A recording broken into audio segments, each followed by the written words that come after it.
It's Sum time. Hi guys! Can you guess the title of my next video?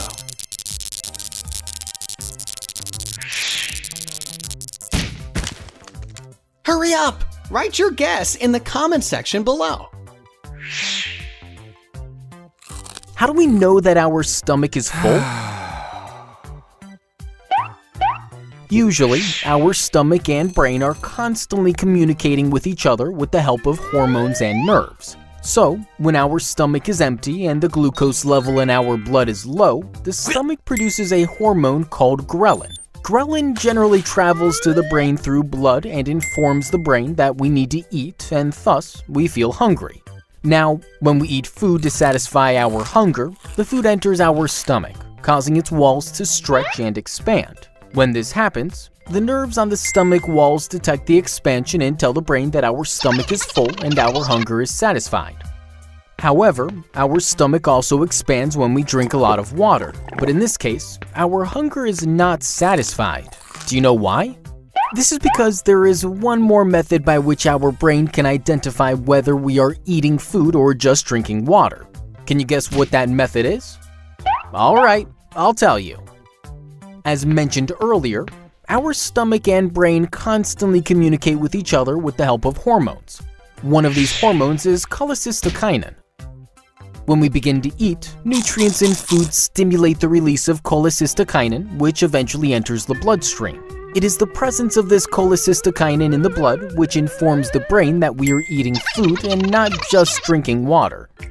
Now, as we eat more food, more cholecystokinin is released, informing our brain that our stomach is getting full with food, and thus, the brain needs to suppress the desire to eat. Last but not least, did you know that boiled potatoes are the most hunger-satisfying foods? So, next time if you are hungry, try them and find out the truth.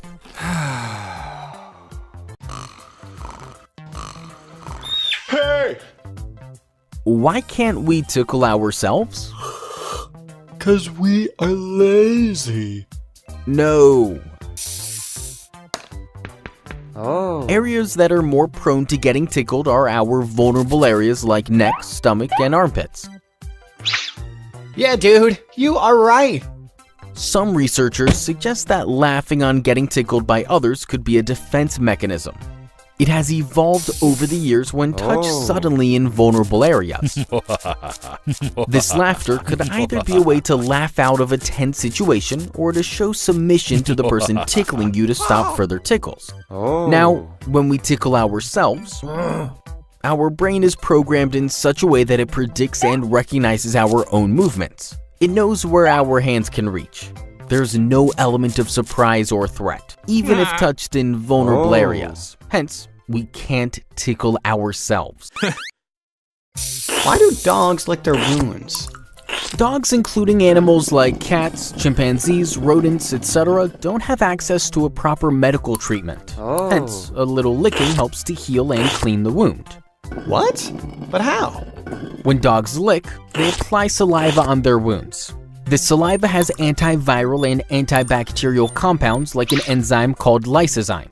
Lysozyme destroys cell walls of certain bacteria and helps kill them, thus preventing infection. The saliva also contains a protein called tissue factor which promotes blood clotting and thus stops bleeding. Besides this, licking also removes dirt from the wound. So dogs should always lick their wounds. No, excess licking is not beneficial. This is because a dog's saliva can also contain harmful pathogens. They could aggravate the wound and make it more painful. Hence, nowadays, dogs are made to wear an Elizabethan collar to prevent them from licking. How do X-rays work? It's confidential. Nah. X-rays are very high-energy waves. They were accidentally discovered by a physicist named Wilhelm Röntgen. As he did not know what they were, he named them X-rays. X-rays can pass through many objects, but if an object's density is more, then these rays get absorbed and don't pass. Due to this property, X-rays are used to detect fractures, tumors, etc. To detect a fracture, X-rays are passed through our body which then hit an X-ray detector or a photographic film. Now, since our tissues are not dense enough, much of the X-rays pass through them and get detected by the film, thus casting a dark or gray shadow on the film. But as the bones are much denser, the X-rays get absorbed and hence, the bones appear white on the film. This allows doctors to have a look at the structure of bones and thus spot the fracture. Topic: oxidation. Why do papers turn yellow? They really do. You don't believe me? Alright, then why don't you spray some oxygen on the papers?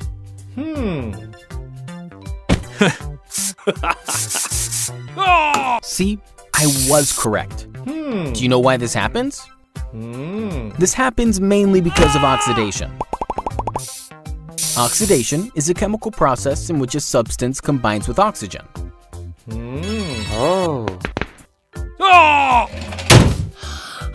Now, paper is primarily made up of wood.